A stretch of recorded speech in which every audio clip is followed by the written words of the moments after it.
Welcome to this week's IG Live. Today I'm excited to be talking to someone who's a personal friend of mine, but also a great friend to Multicultural Children's Book Day, of course now known as Read Your World.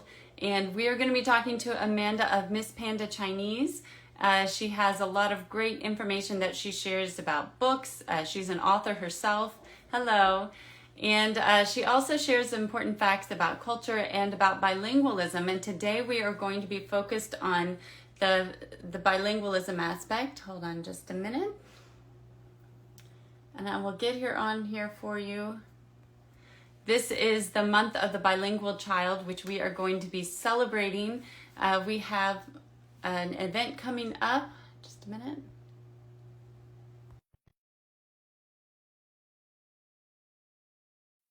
You can register. We have the link in our bio, and also it's all over our social media. If you want to register for that, it's going to be an amazing event. We have an expert panelist that will be joining us. Hello. Hello. I was like, okay, magically I'm going to appear on the screen. Yes, I know. It does seem like magic, doesn't it? I know. I was like, okay, I want to make sure I can get in. Well, I was just giving a little bit of a preview of our Yes. event that's coming up. We'll get into it more later, but first, why don't you introduce yourself? I think a lot of people, I see we already have a number of people on here that are, of course, people that you've worked with, but go ahead, introduce yourself, and then tell us about the month of the bilingual child and why that is so important. Yes. Hello, everyone. I am Amanda Hsiung-Blodgett. Many people know me as Miss Panda.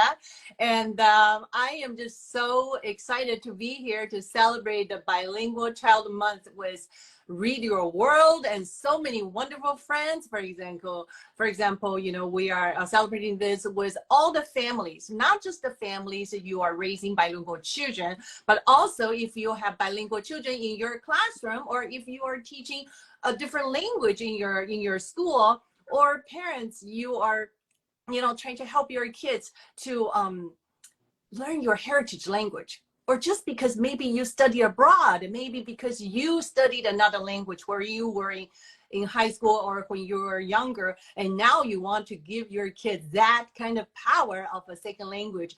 We're actually celebrating everyone. And that's why it is so important. I think we say 20 years ago, maybe the world seems like very far away from us. But because with the technology, and also because we have a growing, more diverse society and community around us, I think this is getting so important to know another language, because reading a book, we're connecting with another culture when we have a diverse book. But if you read a bilingual book, that connects you with another culture, with another language, more importantly, connecting with your friends and your family. I love it. And that just gets into the idea of why bilingualism or multilingualism is so important, because it really does connect you to other communities, to the heritage, to family. Could you talk a little bit more about that? Yes. Well, I'm probably going to tell a little bit about my background, because I think nowadays a lot of families, they're pretty bilingual or even multilingual, because a lot of people, they come to the United States and they meet each other, and their kids are actually already bicultural because they have two cultures in the family or even more. And even like I mentioned, you know, when families, they have done learning another language or another culture, or visited the different places, they decide this is something so fun, because that opens our mind. They would like to pass on that to their children. And also in schools, we see that there are a lot of immersion schools, bilingual schools, and even after school programs. So I think that is a way to help us to connect with our friends. And then the thing is, like, when we know the language, we kind of give them a sneak preview of a culture, because the language is a part of the culture. And more importantly is, when we provide them that resource, that will grow the curiosity. So when things seems very different, but when we learn about that, then they can be very similar. So if you read a story about Red Riding Hood, you're like, oh, that story, yeah, when I was little, I listened to that story. Then one day when you read another story, it's like, wow, really? In Chinese culture, they have something like that? So for example, I'm just going to show you. Well, it's not red, but you get the idea. And even in Spanish, French, Russian, Japanese, Korean, you all have something similar. So I think that pulls us together to realize that actually we are different, but at the same time, we are also similar. And how cool is that if we can practice or we can exchange ideas and cultures and learn a little bit about the language and learn about the behavior, learn about the most important thing, how to respect others.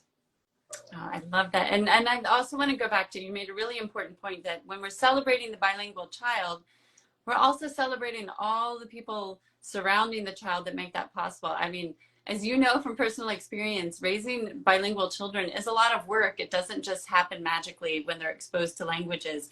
I mean, of course, that's part of it, but it does take a lot of work. So we want to celebrate the parents, the families, the teachers, the librarians. Could you say a little bit more about that? The authors, the publishers, I'm just kind of listing it. And I also want to give a shout out to our panelists who we're going to talk more about later, because they are also authors and they have published children's books. They published books for the grown-ups to read, to how they can help raise bilingual children. So there really is this whole community surrounding each bilingual child that's helping raise them. That is so important. I think when we say, let's celebrate the Bilingual Child Month, you know who's the most important person? I think you're just looking at it. We're looking at each other. The parents. Yes. The parents and the teachers, they're in, the teachers, the grandparents, and also the librarians, the publishers, and then the authors. They're brave to walk on this journey, and then they're brave to say, I want to write something. I want not just to write in one language, I want to write it in 2 languages. And that's why other kids, can connect with each other. I think we are here to celebrate the parents, because just like you mentioned, you are raising bilingual kids as well, as I know. It's a lot of emotional labor. It seems so easy when your child produced the first word, just one word, when the baby was born. Maybe just it's English, like we're all in the States. But you know how long does it take to produce that one word? 12 months. Sometimes a little bit, earlier, but we just say about 12 months. You just produce that one word. Behind that one word, it's a lot of work from the parents, from the caregivers who love the kids, read to the kids, talk to the kids, sing to the kids, chant with the kids. That's a lot of work. So I want to celebrate you, parents. You're here, no matter what language you're teaching or passing on to your children. I want to give you a big round of applause, because that's really hard work. I know, because I'm one of you. Really, yeah. So I can totally relate, the journey you're working on. And also I want to celebrate the teachers who are teaching kids another language, or bring the diverse books to the classroom, to the school, because we can just go one path. But if we give them a lot of varieties, and kids, you open up the mind of the kids, you give them expand their worldview, and how beautiful that is. Because we need that, so kids can know that even though my friend speaks another language, and maybe his or her lunchbox looks a little different from mine, but it's okay. I want to be curious. Hey, what are you eating? Wow, I want to know. I think we want to see that curiosity, because curiosity is leading to the motivation to let kids to explore a little bit more. So we talk about the parents, we talk about the teachers. Of course, we want to thank all the publishers who are bringing the diverse books to children, to families, to schools, and also the brave authors. I'm going to write not just in one language, but 2 languages, because I can bring another culture, different kind of thoughts, different kind of stories to children, so they can share with their friends. when they can read bilingual books, everybody can read English. But somebody will read a book like, oh, it's in Spanish, oh, it's also in Chinese, it's in Japanese, Korean, Russian, German, French, all different languages. And they will be so proud, like, wow, wow, I can tell my friends these words. I can tell them a little bit what I know. Connection, that's what we're building here. Yes, and kids, so we're talking about raising bilingual kids. What, we know kids are like sponges. What is a good age to start teaching them another language? Any age, really. A lot of people, a lot of studies, research is talk about, the earlier the better. Yes, but sometimes the parents, they don't have that resource, or even could be they're monolingual, or maybe they're second generation of a language and they get a little bit rusty. It's okay. And I think one of the our panelists, Frances from Discover Espanol, I think she's a beautiful example of how she started teaching her son Spanish. It's not from the beginning, but she realized that she wanted to pass it on. But wow, it's already past, several years. Is it okay? She proved to you it's okay. It's totally can be done. And she's on this journey and she's going strong. And she is an author. She wrote the Coco, the book. So you're going to meet her because that's so fascinating. So I seriously think when you have intention to do that, anytime is a good time to start. That's a great message. I mean, on the other end of the spectrum, there's some people that there's this myth out there that you should wait because it's too confusing for the children. So we want to bust that myth that it's not confusing if you start from the beginning. But then, like you said, if for whatever reason you don't have the support or the resources and you start later, that's okay too. Anytime you start is a good time to start. Yeah, I think the important thing is if you speak another language, if your native language is, more than English, I think the most important thing is don't be afraid to try to speak to your baby or child that language. A lot of times we can be so anxious because we're parents, we're so worried, we won't give them enough. But the thing is, we definitely need to start slow because kids, just like I always say this, it's like trying a new food. When we tried the baby tried a new food, you don't give them 10 different kinds of food at the same time, right? They might have reaction, they have an allergy, or they will give you the carrot tastes so bad. You see that out of the baby's face. Yeah. But if you just give one little thing at a time, let's just sing a song, okay? Just something so small, every day a little bit. Then the baby or the child will say, wow, this is very interesting. Wow, mom or dad does this every day with me. This is kind of fun. She's been singing this song. I am going to try, or I'm just going to absorb everything first, and then they will produce. It's always about input first and output. So take it slow. Take it slow because that's how we guide our kids. I always think the baby food is always the best way to say it because you never give the baby, 10 different kind of things at the same time. You're like, 1 week we try this to see if there's any allergy. And then the second time, and then you will see the face expression because babies, they're so, they just give you their true feeling about that food. I believe, you probably have some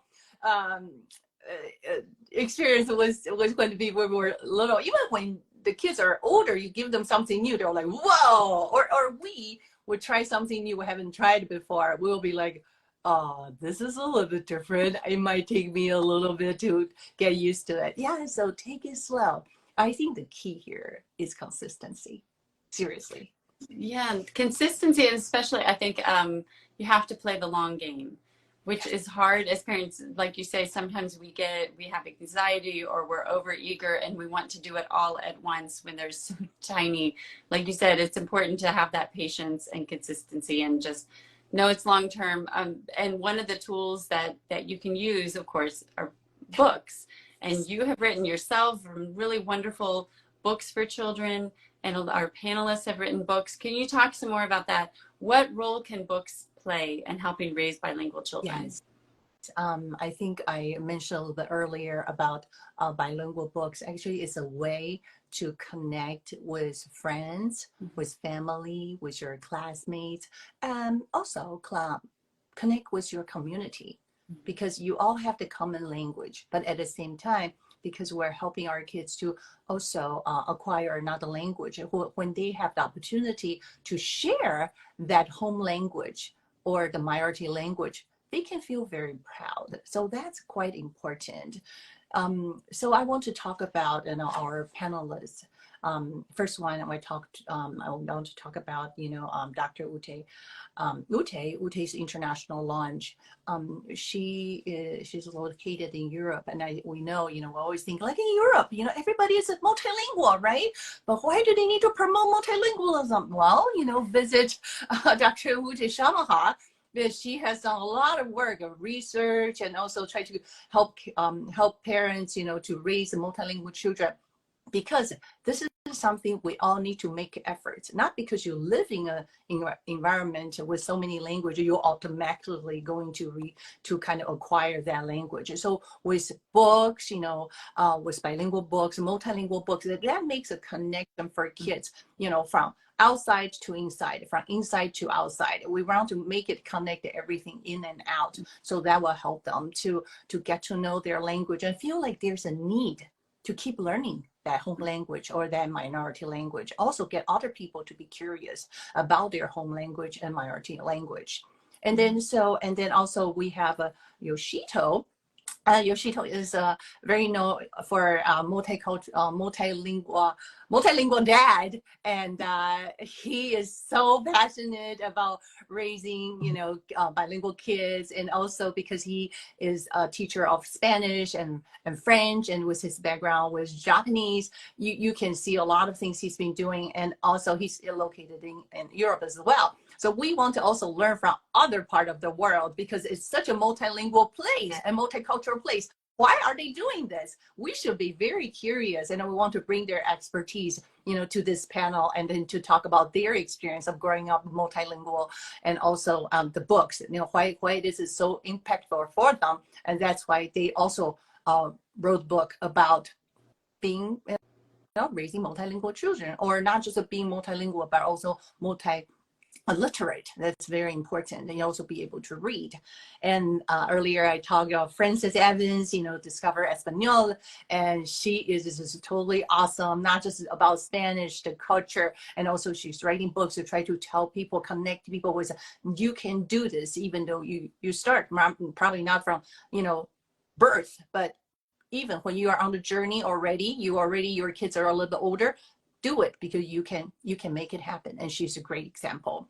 And another resource we have to talk about this is Anik Forzani, from Language Lizard. She has an amazing resource of multilingual books, over 60 languages.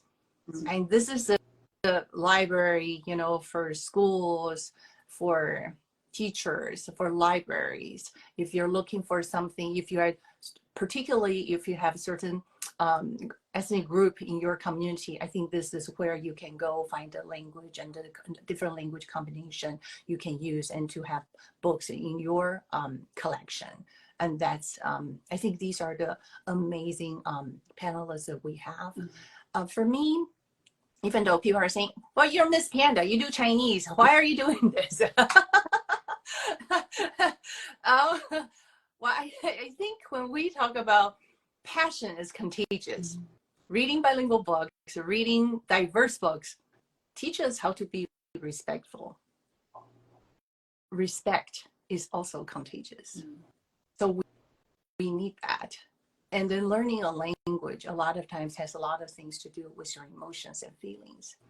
Not to talk about our kids, but first talk about ourselves. What did you feel the first time you walk into a foreign language classroom? How did you feel, Liana? What did you feel when you had your first foreign language class, or world language class? That's how we call it now. Oh, I remember clearly. For me, it wasn't until I was in junior high, actually in ninth grade, Well, in a lot of places that would be high school. And so it was very late. I mean, they did a little bit of exposure to Spanish in elementary school, but nothing very serious. I was excited. I was so thrilled. I couldn't wait. My older siblings had already taken it, and I was ready to jump in and get started. I was very excited. Right. Okay, so that's a wonderful beginning. So we want to see kids feel that way too, not just the language classes in the school, but also at home. How can we bring that to home? I think we need more people to know they are actually learning this language. It's not something we hide in our little house. We need to let people know. So I wrote a book, Little Bun, a bilingual storybook about feelings. It's a bilingual book I wrote, actually co-authored by my daughter, who's a teenager. She just started college, and also she's an illustrator. Because I think on the journey of raising my own two kids bilingual, I realized that the most important thing is not the content, the subject we're teaching them. It's actually the feelings, the emotions, the struggles, not just them, but me. That's why I said sometimes we can be so anxious, so frustrated. But at the same time, some days they will say a few sentences or suddenly see them having a conversation. You're like thrilled. You're so happy. So sometimes it can be a roller coaster. But the most important thing is how can you lean into each other? How can you support each other? How can you give your child great emotional support so they want to stay on this journey, this bilingual journey, multilingual journey with you? And they will feel proud what they are learning from you or at school. And that's why books are so important. We want to let kids see the diverse books, the culture, even though if they don't know that language, it's totally okay. But if they know a little bit about their bilingual, their heritage, their heritage culture, that'll be something worth celebrating as well. Because it's always one step at a time. If we see we want to climb 100 floors, that'll be very overwhelming. Right. But if we only want to do one floor at a time, it's doable. That's where we are. That's how we want to celebrate the Bilingual Child Month. We want to celebrate the parents who are on the journey and all the support from the teachers, the librarians, and publishers and amazing authors. And so we've talked about we're having this big event that's happening on Zoom. You have to register ahead of time, so be sure to do that because it is a link. You'll get a link to join the Zooming. The link to the actual meeting is not public. You have to register ahead of time, but it's very easy to do. And like I said, we have the link in our bio or it's all over our social media. Can you tell us a little bit more about the event itself and what kind of topics we've talked about this powerhouse panel that you have lined up. What are the topics that we're going to see at the event? It's a secret. I cannot talk about. No, that's not true. It's not true. Well, this is a private event, so it's not going to be a broadcast live. The reason why is that we really want you to come in, and if you want to have the in person, not in person, but almost, you can see the panelists, and you can see Dr. Amahat, you want to meet Yoshito, Multicultural Dad, you want to see our amazing Francis Evans, Discover Espanol, and also Anik, from Language Lizard. We want you to come in so we can have a conversation. You can ask questions. We actually have giveaways as well. We have the books from the authors. All of them, they're also authors. And we really want you to come in. So bring your questions. We're going to talk about raising bilingual children, raising multilingual children. We're going to talk about why bilingual books are important and what do we want, how do you use the bilingual books and diverse books at home, in school, in the library to connect further, how to bring the communities together, how to bring your home language to the school or to the library. So there are so many things. Where do you find the resources? And I think the most important thing is the resources we have, we can share with you. So come in and register now, and then get your spot and be there, and then ask questions and discover together and be curious. And I just want to put another plug in for the panelists because I want people to know there's a lot of misinformation out there about bilingualism and raising bilingual children. And these people that you have lined up for this event, these are all real experts. They all have practical experience because either they were raised bilingually and or they're raising bilingual children. So they have the practical experience and the academic research. The academic background, they know the research. I mean, we have people with PhDs, master's degrees. These are people who have really studied it, plus they have been in the trenches just like everybody else, that they've done it themselves. Just to give one example, like you talked about Frances and raising her children.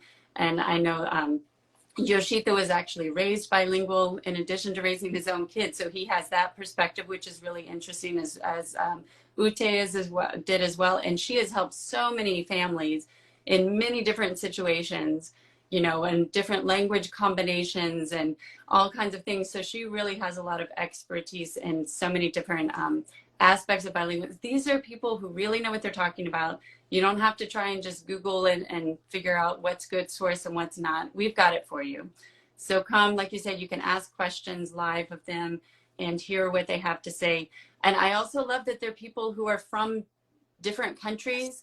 So they have that perspective. They speak different languages. It's not all just people that speak Spanish or people that speak Chinese or people that are in the United States. It's many different countries, many different languages. So you really, this is the spot to go to for that. And tell us again, what is the date and the time of it? Yes, we're going to meet on the 18th, October 18th at 2:15 and 2:15 to 3 p.m. EST Eastern Time. And then we welcome you to join us. And then we want to celebrate Bilingual Child Month with you together.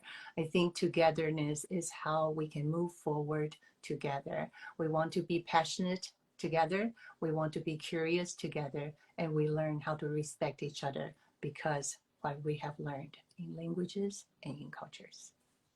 Well, thank you for taking the time to talk with us today. Thank you, everybody who's joined us. And thank you for putting together this amazing event. I'm really looking forward to it. Again, that's October 18th, 2:15 p.m. Eastern. And if you're wondering what that's going to be in your time zone, go to our social media. We have it laid out what the times are in Europe. That'll be 11:15 a.m. for those of us on the West Coast in the United States. So it's a time that hopefully is convenient for everybody. 2:15 Eastern Time on October 18th. Go to the link in our bio and register today. You won't regret it.